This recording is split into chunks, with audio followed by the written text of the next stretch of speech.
KPU Kabupaten Bandung sukses!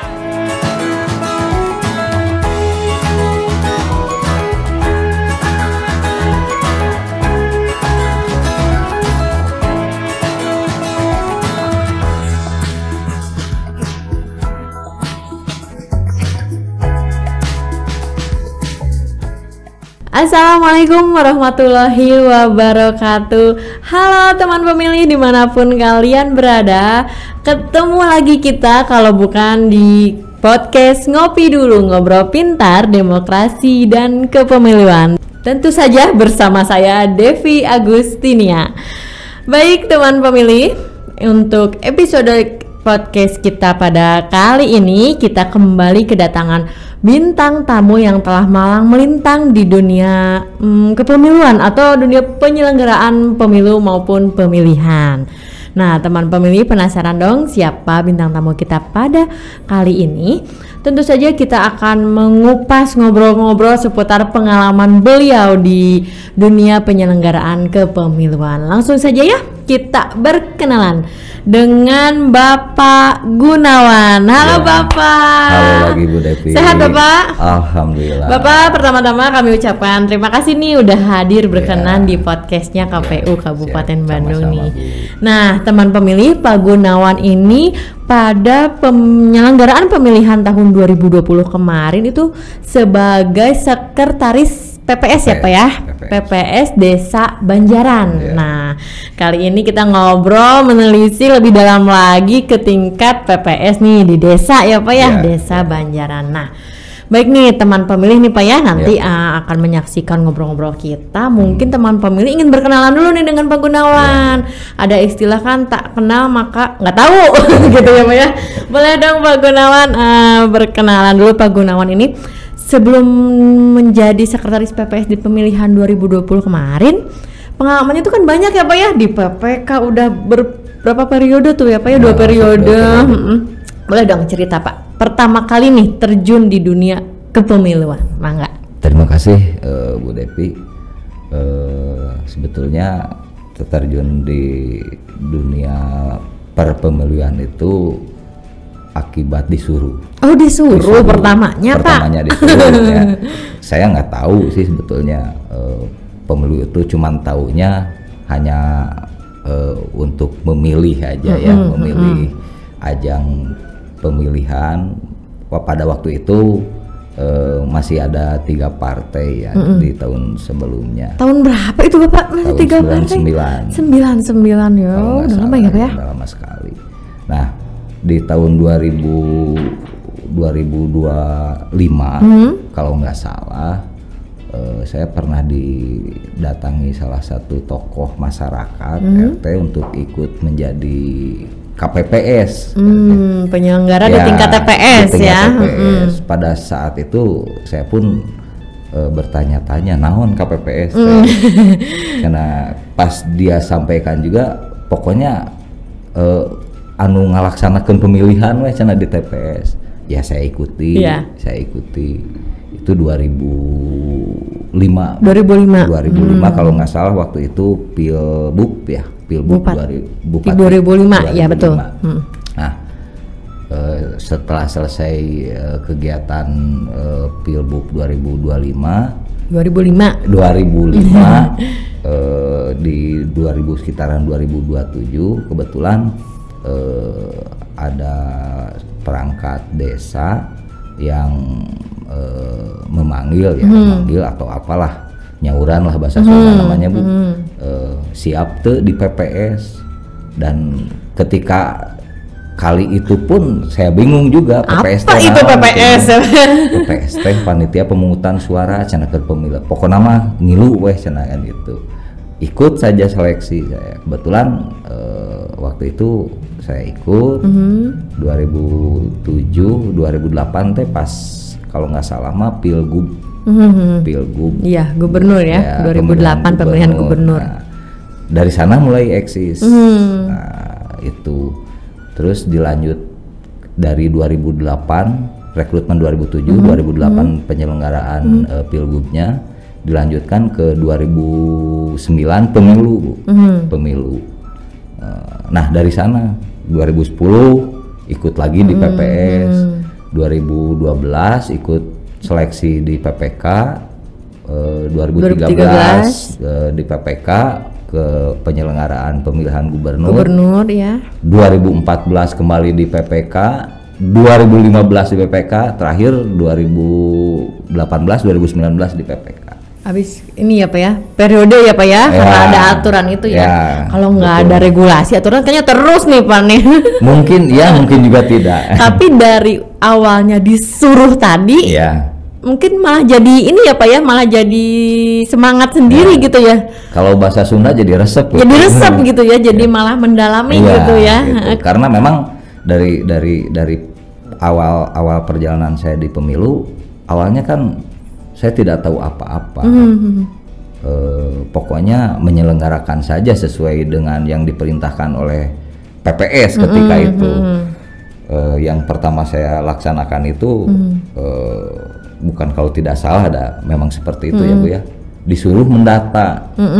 Jadi pantarlih ketika itu untuk mendata pemilih.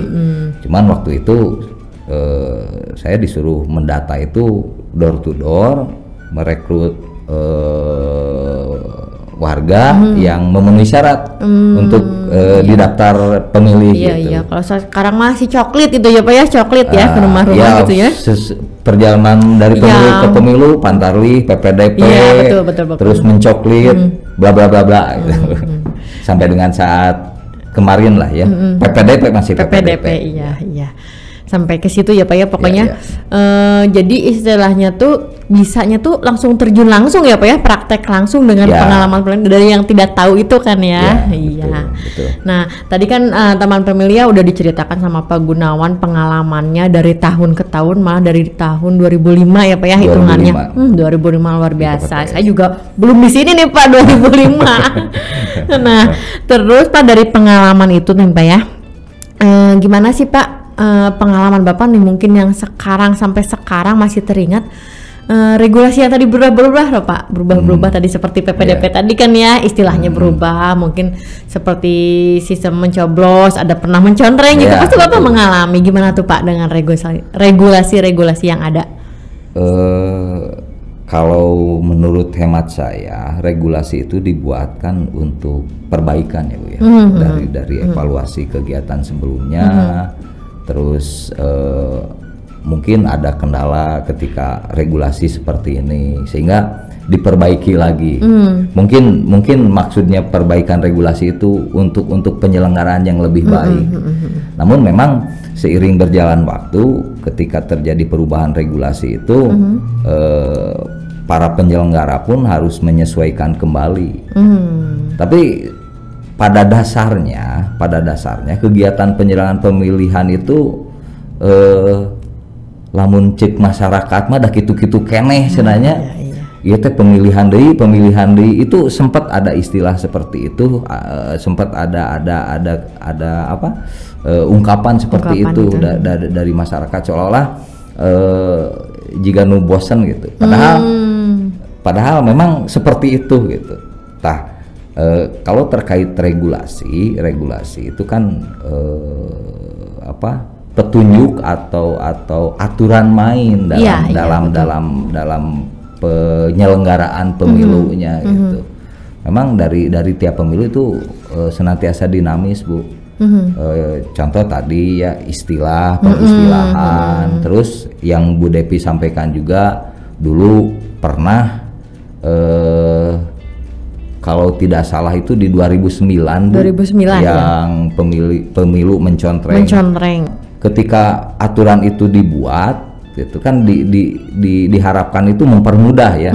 Tapi ketika mencontreng dengan ballpoint itu menjadi sebuah kesulitan juga bagi kawan-kawan di TPS karena dengan kondisi pada saat itu menghitung hasil pemungutan, kondisinya malam hari, contrengan pulpen, terus yang dipilihnya kan banyak, kesulitan juga. Nah itu, jadi dirubah lagi 2010 menjadi kembali mencoblos sampai dengan kemarin terakhir ya Pak ya, terus mencoblos di 2020. Ya, seperti itu Bu. Iya itu kurang lebihnya ya itu salah satu contoh perubahan regulasi yang emang menyesuaikan untuk menuju yang lebih baik ya Pak ya. Nah teman pemilih, mungkin tadi dari sisi pengalamannya regulasi. Nah tadi Pak Gunawan juga menceritakan bahkan dari tingkat TPS, desa maupun PPK ya Pak ya. Nah badan ad hoc sendiri itu kan Pak tidak akan lepas dari pemerintah daerah nih ya Pak ya. Betul. Pasti ada keterkaitan. Nah menurut pendapat Bapak nih yang sudah berpengalaman di desa, di kecamatan, bagaimana nih Pak dinamika gitu penyelenggara dengan pemerintah daerah gitu, sinerginya tuh seperti apa gitu, boleh dong. Kembali lagi ya Bu ya ke regulasi tadi. Sebetulnya ketika rekrutmen KPU itu kan punya sebuah kewenangan diatur melalui PKPU ya Bu ya untuk menseleksi baik penyelenggara tingkat TPS, PPS, PPK itu ada aturan mainnya sendiri.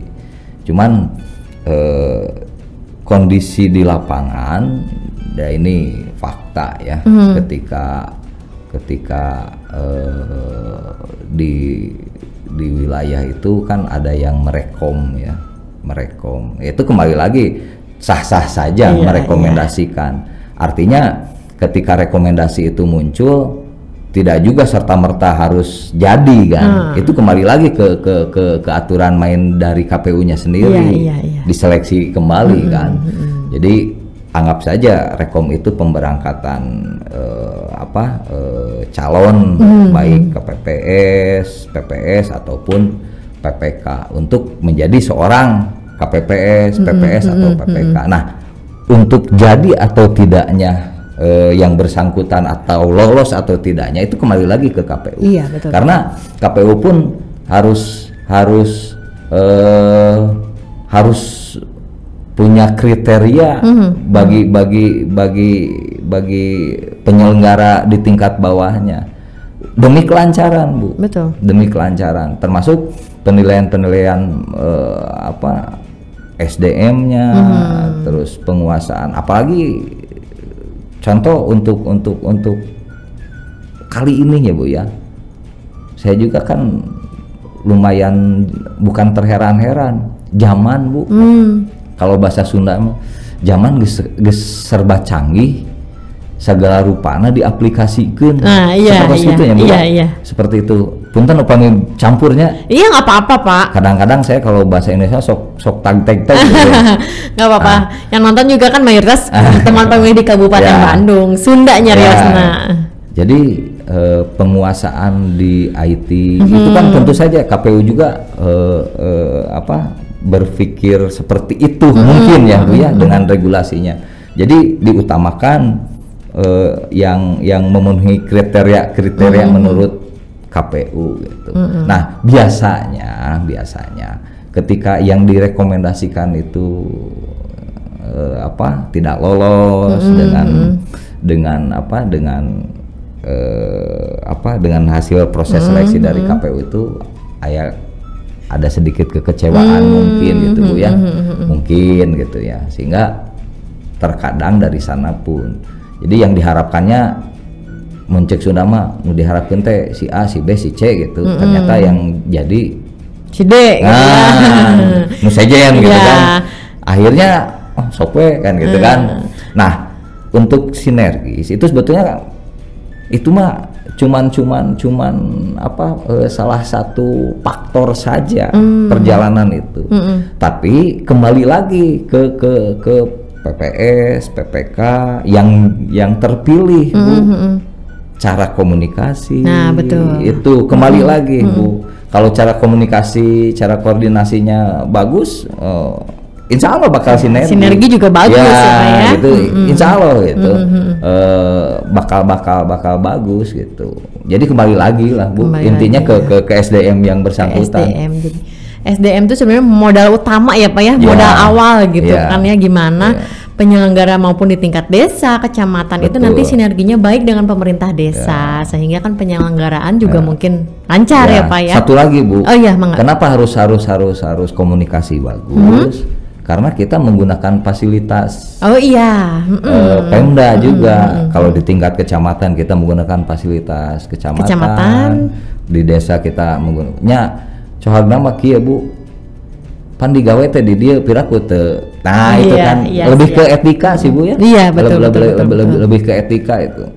Insya Allah kawan-kawan PPK PPS di kita mah komunikasinya lancar-lancar saja gitu ya. Udah luar biasa lah Pak sinerginya ya. Makanya di pemilihan penyelenggaraan di Kabupaten Bandung insya Allah selalu kondusif kan ya Pak ya. Itu, di tiap kecamatan 31 kecamatan maupun desa-desa pun insya Allah Kabupaten Bandung selalu kondusif ya Pak. Itu dia tadi dengan sinergi yang baik. Utamanya adalah komunikasi yang baik. Iya betul. Nah mungkin Pak Gunawan juga itu udah malang melintang ya Pak ya, berkomunikasi, bersinergi dengan tingkat desa, kecamatan gitu ya. Udah hal yang biasa gitu mungkin ya Pak ya. Biasa ketika penyelenggaraan. Pasti beda lagi kan itu dinamikanya ya kalau saat penyelenggaraan. Betul. Nah sekarang Pak mungkin tadi juga udah sedikit disinggung siapa ya soal kompetensi mengenai si badan ad hoc tadi loh Pak. Mengenai kita seleksi seperti apa. Itu kan mungkin tadi pengaruh dari rekomendasi pasti ada ya Pak ya. Nah ini gimana nih dengan kompetensi dengan yang lainnya nih Pak dalam kita menjadi penyelenggara pemilu nih badan ad hoc ini. Apakah mungkin Bapak selama ini ya merasa mudah, susah atau gimana nih Pak dengan regulasi juga nih, kita balik lagi ke regulasi yang KPU syaratkan. Nah gimana nih Pak tentang si kompetensi di sisi badan ad hoc-nya? Kalau berbicara kompetensi itu tidak lepas dari pengalaman ya Bu ya. Tidak lepas dari pengalaman meskipun banyak SDM yang non pengalaman tapi bisa mengikuti gitu Bu. Bisa mengikuti, bisa cepat gitu, cepat belajar lah ya. Tapi pengalaman memang saya pikir sangat berpengaruh juga. Modal juga ya Pak ya. Modal juga. Karena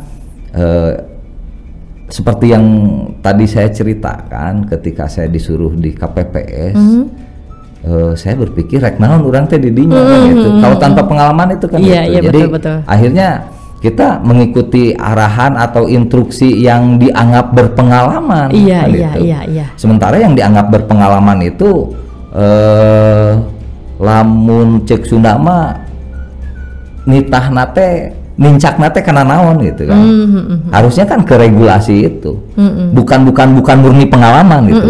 Artinya pengalaman penting, tapi memahami regulasi juga lebih penting gitu. Betul. Untuk mensinkronkan itu gitu. Jadi supaya penyelenggaraan kegiatan pemilihan ataupun pemilu di tiap wilayah itu bisa sukses sesuai harapan atau istilahnya sukses tanpa ekses slogan pemilu itu gitu Bu. Iya berarti disimpulkan lagi tadi pengalaman nih ada kunci lagi ya Pak ya pengalaman. Jadi istilahnya penyelenggara itu badan ad hoc sendiri tuh pengalaman tuh ya modal juga ya Pak ya. Misalnya kita bisa belajar, kita bisa ya ujuk-ujuk berkecimpung, tapi ya pengalaman tuh akan lebih membantu ya. Nanti regulasi segala macam tuh menyesuaikan kembali ya Pak ya. Nah teman pemilih luar biasa ya tadi cerita dari seorang Pak Gunawan nih, ternyata di sisi di ranah desa, kecamatan, pengalaman beliau nih. Mungkin Pak untuk menutup bincang-bincang ngobrol-ngobrol seru kita, ada mungkin saran masukan nih untuk teman pemilih mungkin yang tertarik menjadi penyelenggara atau untuk KPU sendiri, mangga nih Pak? Kalau saran ini, jadi karena aturan main itu teh ya Bu ya, yang tadi regulasi KPU tentu saja ada aturan-aturan, tapi jangan membatasi kita, apalagi bagi yang muda yang muda, pegiat-pegiat muda, jangan sungkan lah ketika ingin berkecimpung dalam urusan kepemiluan. jangan berpikir seperti ini. Sok ikut di pemilu, dah saya mah teu aya nu ngadukung itu bukan jadi persoalan. Yang penting nawaitunya kita saja. Kalau inginnya gitu, sok saja daftar untuk ikut di penyelenggara, untuk ikut mensukseskan pemilu. Gitu. Toh nanti pun kita akan belajar, apalagi dengan regulasi yang baru ya di KPU itu ada batas usia bawah, ada batas usia atas. Kemarin kan pengalaman waktu pemilu dalam kondisi COVID ya Bu ya. Usia atasnya dibatasi 50, di bawahnya berapa? 20 tahun ya? Masih 17 kalau bawah mah. Kita masih membatasi 17. Atas 50 waktu itu kan.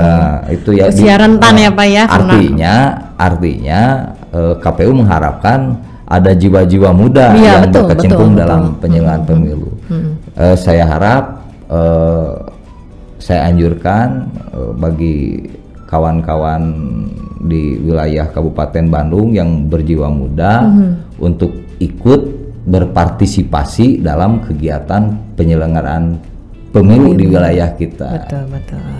Iya, itu jadi jangan takut belajar itu ya Pak ya. Jangan takut belajar. Toh nanti pun akan dituduh-tuduhkan lah ya KPU teh kedah kitu kedah kieu. Nggak mungkin berjalan sendiri gitu ya Pak ya. Sambil ya yang paling penting mau belajar, mau membaca. Kadang-kadang kan memeh maca nanyakeun heula. Koordinasi juga gitu ya Pak ya. Betul. Nih teman pemilih kan siapa tuh pengalamannya nanti seperti Pak Gunawan nih di sana sini bertahun-tahun ya Pak ya. Istilahnya kalau dibilang kenyang ya nggak akan kenyang ya Pak ya, malah kan jadi candu mungkin ingin lagi. Iya nih Pak Gunawan, mungkin terima kasih nih udah berbagi pengalamannya sebagai penyelenggara di tingkat badan ad hoc ya teman pemilih. Semoga pengalaman Pak Gunawan ini bisa menjadi inspirasi teman pemilih nanti untuk turut menyukseskan penyelenggaraan pemilu maupun pemilihan. Tidak sebagai pemilih aja ya Pak ya, sebagai penyelenggara pun salah satu kunci untuk menyukseskan penyelenggaraan pemilu maupun pemilihan. Baik Pak Gunawan, terima kasih nih untuk waktunya, obrol-obrolnya. Nanti jangan kapok untuk main lagi di podcastnya KPU Kabupaten Bandung. Siap, terima kasih Pak Gunawan. Baik teman pemilih, demikianlah ngobrol-ngobrol seru kita bersama Pak Gunawan mengenai pengalaman beliau di dunia kepemiluan. Baik teman pemilih, jangan lupa untuk terus menyaksikan podcast Ngopi Dulu, Ngobrol Pintar Demokrasi dan Kepemiluan KPU Kabupaten Bandung. Sampai jumpa di episode berikutnya. Wassalamualaikum warahmatullahi wabarakatuh.